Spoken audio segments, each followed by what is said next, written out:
A'udzubillahi minasyaitonirrajim. Bismillahirrahmanirrahim. Teman-teman, akhirnya Kang Mahesa Al-Bantani memberikan statement yang sangat tegas bahwa salah satu kitab yang dijadikan kitab andalan mereka di dalam berdongeng para wali-wali halu ini. Dan di sini memang dari pertama saya dialog dengan Hilya kemarin, saya sudah langsung memberikan pernyataan tegas bahwa kitab yang dia bacakan adalah kitab halu. Kenapa saya katakan halu? Karena ada cerita di dalam kitab tersebut, yaitu malaikat jadi cacat. Ketika ada si fulan yang meninggal, teman-teman, di yaumul hisab dia ditimbang oleh malaikat, lalu dia dijebloskan ke neraka karena dosa-dosanya. Tiba-tibanya dia di neraka, ditanya lagi sama malaikat, disuruh nanya sama Allah. Coba tanyakan kepada orang itu, apakah dia pernah ikut pengajian, apakah dia pernah ikut haul, apakah dia pernah mencintai seorang wali, ulama gitu. Turun malaikat nanya. Itulah yang dimana membuat malaikat cacat. Seolah-olah malaikat itu punya sifat lupa, lalai, tidak taat kepada Allah, terhadap perintah Allah. Ini yang kita kritisi. Bukan sosok walinya, tapi cerita halunya. Yang dimana orang-orang yang menceritakan ini tidak memiliki lagi sikap-sikap kritis dalam hidupnya untuk meneliti apa yang diceritakan oleh guru-guru mereka. Ya, taklid buta akan mematikan akal sehat. Dan akal sehat ketika sudah mati, maka sepinter apapun kalian, secerdas apapun kalian, baca kitab gundul, tidak ada rambutnya sama sekali, tetap kalian dungu jatuhnya. Karena apa? Cerita halu macam seperti ini dipercaya. Apalagi kitab Jawahirul Ma'ani yang dibedah oleh Kang Mahesa di video ini. Oke, tidak perlu panjang lebar. Mari kita dengarkan bersama-sama seperti apa pernyataan dari Kang Mahesa Al-Bantani mengenai kitab Jawahirul Ma'ani. Saya akan bercerita tentang Syekh Abdul Qadir Jilani versi Jawahirul Ma'ani. Ini versi Jawahirul Ma'ani ya. Suatu ketika ada seorang ibu-ibu menjenguk anaknya yang telah dipasrahkan kepada Kanjeng Syekh Abdul Qadir Jilani untuk mendapatkan tarbiyah pendidikan. Ketika itu sang ibu melihat Syekh Abdul Qadir Jilani makan jago, makan ayam, sementara anaknya makan gandum. Lalu sang ibu bertanya, entah dalam bentuk protes atau sekedar ingin tahu. Ya Syekhu ta'kulud dujaja wa yakulubni khubza syair. Syekh, kenapa engkau makan jago sementara anak saya makan gandum? Fawadu'a syekhu ala tilkal idham faqala qum biidznillah. Kemudian Syekh Abdul Qadir Jilani memegang tulang belulang tersebut, lalu kemudian tulang belulang tersebut menjadi jago kembali, menjadi ayam utuh, sampai berteriak, faqamat dujajatan fasahat la ilaha illallah Muhammadur Rasulullah Asy-Syaikh Abdul Qadir waliyullah. Jadi tidak hanya hidup lagi lalu teriak, la ilaha illallah Muhammadur Rasulullah Asy-Syaikh Abdul Qadir waliyullah. Lalu kata Kanjeng Syekh, idza sarabnuki hakada falyakul masya. Jika anakmu sudah seperti ini, maka silakan dia makan bebas apa aja. Itu yang pertama. Yang kedua, dikisahkan ada dua pemuda berdebat tentang Nabi Muhammad dan Nabi Isa. Agak sedikit ganjil versi Jawahirul Ma'ani. Yang pertama dikatakan Nasrani, lalu kemudian dikatakan Aisawi, pengikut Isa. Aisawi bukan Aiswi. Memang santri mau aja dibodohin. Jadi kalian bertahun-tahun ngaji Alfiyah, begitu ijazah Jawahirul Ma'ani langsung Anda dibuat buntu ya. Aisawi dibaca Aiswi. Aiswi.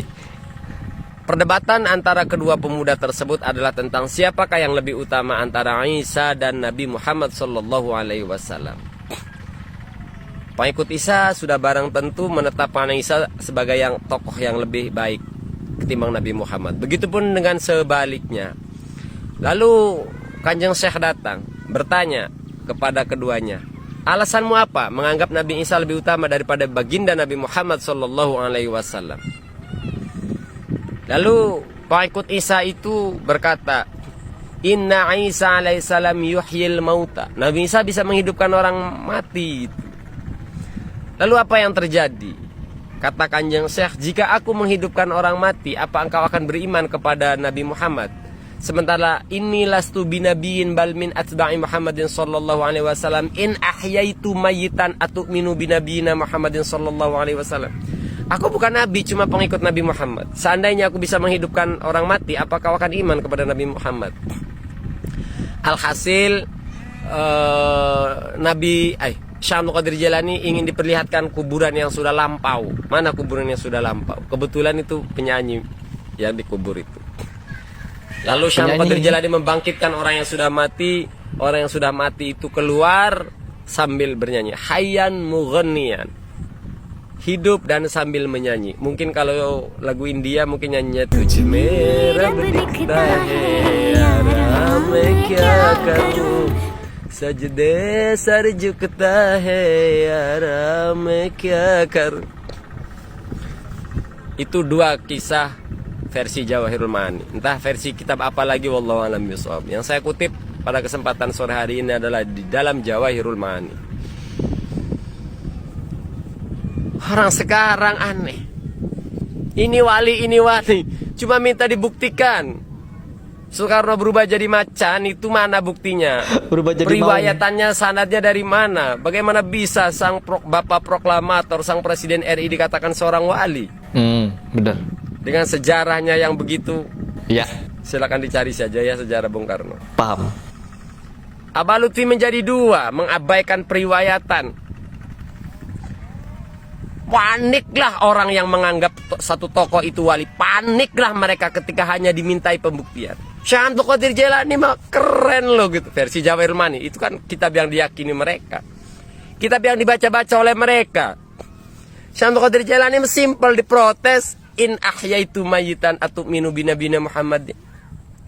Ketika diprotes oleh seorang ibu-ibu, apa kata Syekh Abdul Qadir Jailani? Idza sarabnuki hakada falyakul masya. Keren loh Syekh Abdul Qadir Jailani mah. Versi Jawahirul Ma'ani, versi kitab yang mereka agungkan, versi kitab yang mereka baca, versi kitab yang mereka banggakan. Sekarang mau dikritisi aja kelojotan. Ya. Aneh zaman sekarang itu ya.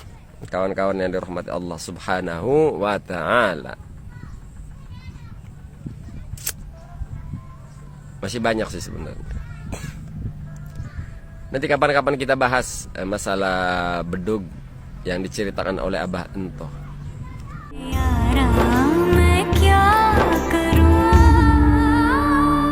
Jadi ini adalah penjelasan dari Kang Maesa ya teman-teman. Di mana Kang Maesa sendiri ya menyayangkan kepada santri-santri yang ada di Indonesia ini, kenapa mereka ini malah tidak mengaktifkan akal kritisnya, kenapa mereka ini malah memilih taklid buta. Setiap apa yang diucapkan oleh sesepuh mereka, guru-guru mereka, orang-orang yang tidak maksum itu malah dianggap semuanya benar. Padahal jangankan kepada Abu Ya'uci, kepada Habib Lutfi, kepada siapapun itu yang dianggap wali, Umar bin Khattab pernah dikritisi sama wanita Quraisy, teman-teman, dalam satu perkara hukum. Itu Umar bin Khattab masih dikritisi dan masih bertaubat dan mengakui kesalahannya. Enggak kalau sekarang. Kalau sekarang orang-orang muhibbin ini, apapun yang keluar dari lisan gurunya, entah itu benar, salah, mereka manut. Yes pokoknya. Yes or yes, tidak ada yes or not. Jadi taklid buta benar mematikan akal sehat.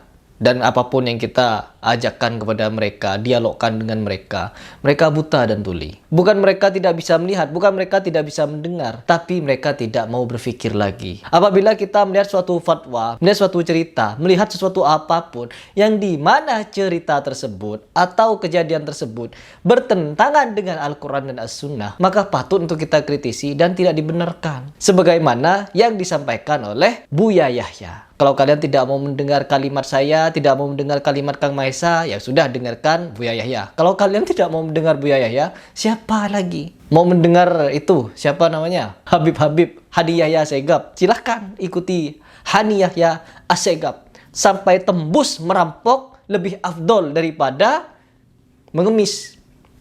Mantap, jos.